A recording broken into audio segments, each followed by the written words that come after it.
சந்திரனுக்கு ஈசன் வரமளித்த ராத்திரி.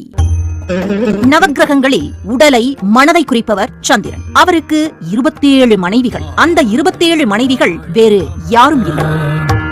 27 நட்சத்திரங்கள் தான் சந்திரனின் 27 மனைவிகள். சந்திரனின் சொக்கி போகும் அழகையும் தேஜஸையும் பார்த்த தட்சன் தனது மகள்கள் 27 பேரையும் சந்திரனுக்கு மணமுடித்து வைத்தார்.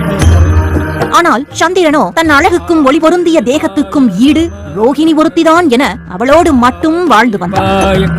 இதனால் வேதனையடைந்த மற்ற 26 பெண்களும் தங்கள் தந்தை தட்சனிடம் சென்று முறையிட்டனர். இதனால் ஆவேசம் அடைந்த தட்சன் கோபத்தில் சந்திரனுக்கு சாபமிட சந்திரனின் கலைகள் 16 தினமும் ஒவ்வொன்றாய் தேய ஆரம்பித்தது.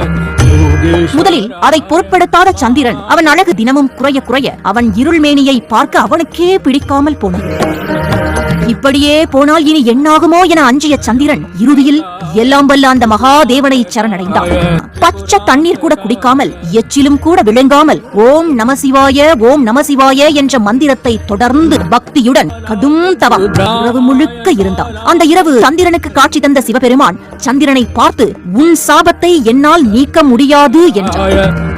இதை கேட்டதும் சந்திரனுக்கு தலையே சுற்றியது. அப்பொழுது சிவபெருமான் சந்திரனை பார்த்து உனது சாபத்தை என்னால் நீக்க முடியாது என்று கூறினேனே அன்றி உனக்கு வரம் தர முடியாது என்று கூறவில்லையே என்று கூறி மேலும் தொடர்ந்தான். சந்திரா, நீ தட்சன் சாபம்படி முழுவதும் தேய்ந்து போனாலும் கூட எனது வரத்தின்படி மீண்டும் வளர்வாய். எனது தலைமுடியில் உன்னை 3ஆம் பிறையாய் சூடிக்கொள்வேன். அது முதல் நீ என்றும் சிரஞ்சீவியாய் வளர்ந்தாலும் தேய்வாய், தேய்ந்தாலும் மீண்டும் வளர்வாய் என்றார் சிவபெருமான்.